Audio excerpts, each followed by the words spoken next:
Today is another Throwback Thursday tutorial. If you're unfamiliar, every week here on my channel, every Thursday to be exact, I do a throwback palette tutorial inspired by or using an older throwback palette. So it basically just has to be an older eyeshadow palette. Today I'm going to be using the LORAC Mega Pro 2 palette, I think that's what it's called. I've been wanting to dig this palette out myself because it's so gorgeous, and I saw a bunch of you request it last Throwback Thursday too, so that there's no better chance than to do it right now. So this is the look. I wanted to do something kind of warm and orangey because I was testing out a new ColourPop Cosmetics matte lippy stick, and it's amazing. You can't even feel it, but I wanted to wear it. Oh my gosh, okay, I need to shut up. If you guys want to see how to get this look, just keep watching. So first we need to prime our lids as always. I'm going to take the PIERRE makeup base. I got this in like an Ipsy box one time, Ipsy bag, sorry, and I really liked it. It's just a creamy eyeshadow base. Next, grabbing the LORAC Mega Pro 2, I'm going to take the Custard eyeshadow shade with this fluffy blending brush, and I'm going to just kind of dust this all over my lid to prep our lid for all the other shadows.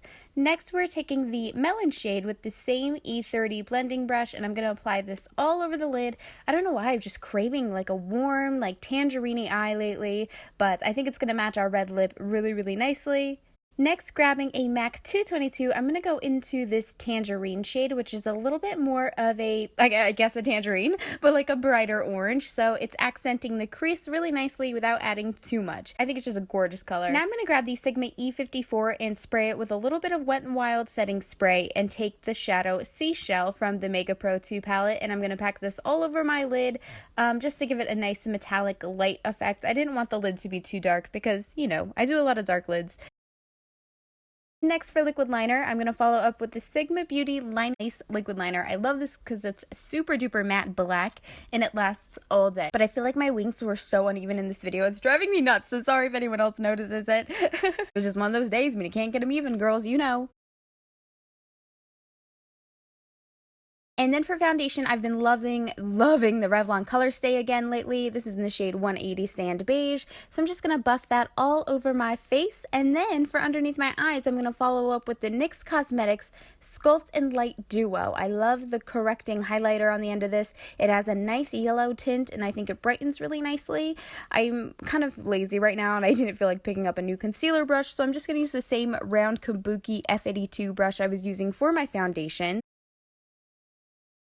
And then I'm going to use a little bit of AIRSPUN translucent setting powder to set my under eye areas as well as my highlight areas. Now, this sponge is from Ricky's Beauty NYC. I get asked a lot, so I'll link it down below for you guys. You can check it out, but it's really affordable, and I think it's just as good as the Beauty Blender.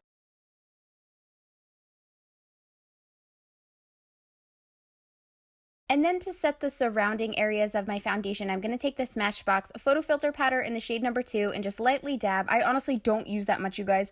I find that my Revlon COLORSTAY sets so well and so quickly that I don't really need much powder. So I just kind of bounce it all around with this little IT Cosmetics wand ball brush. And then I'm going to take this Real Techniques powder brush and just dust off any of the AIRSPUN translucent powder. And I always like end up getting some on my shoulder or on my shirt, and I never dust it off before the end of the video, and it drives me crazy. So I'm sorry if it annoys anybody else. Don't think I don't notice. And then I'm going to take the Too Faced Milk Chocolate Soleil bronzer and the Sigma Beauty Accentuate highlighter brush. It's my new favorite contouring brush though. I think it's the best. This is my bad contouring cheek though. I always have one bad one. And then I switched to the soft angled contour Sigma brush. I thought it would apply a little bit better, and then as you can see, I thought this side of my face was a lot smoother, so I think I'm gonna stick with this one maybe when I use the Milk Chocolate Soleil. I don't know.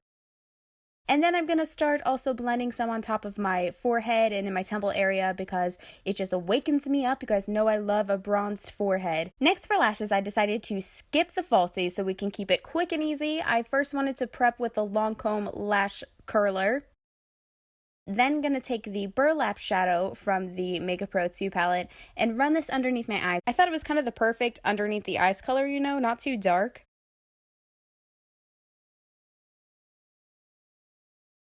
And then to really bulk up my lashes, I decided to throw on some of the Wet n Wild lash primer that you guys know I've been obsessed with lately, but it just thickens your lashes, it makes them longer, and it keeps them from clumping and sticking together. It just makes them like the longest, thickest that they can be.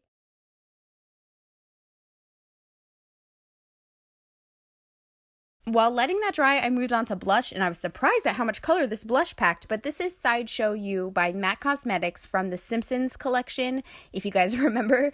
And then I'm taking the refined MAC Mineralized Skin Finish with the Sigma Beauty fan brush, and this just adds the most gorgeous little glow to the cheeks. I thought it was such a beautiful highlight, because like, I love to glow to the heavens, you know? Like, honestly, sometimes I think satellites can pick up on my highlight, but other days I just want something subtle and pretty, almost like a wedding highlight, I guess. I don't know. And then I'm going to follow up with mascara. This is the DIORSHOW mascara. This is also amazing for packing mad volume and length, so I thought it would give me really gorgeous lashes easily. Last for the lips, I'm going to take the brand new ColourPop Lippie Sticks in the shade Trust Me from their Matte X line. This is amazing, you guys. It is so matte, but it glides on like butter. It is not one of those tugging, dry, terrible mattes.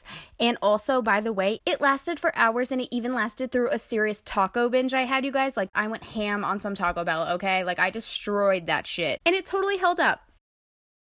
Alright fam, and that is it for this makeup tutorial, so I really hope you all enjoyed it. I love you guys. Thank you so much for watching, and I will see you again this Sunday, I think. I'll see you guys this Sunday for another new video. Let me know what you guys would like to see next. Bye! And what's up, and welcome back to my channel. Oh my gosh, I hope you all survived the freaking blizzard. I did. I'm good. My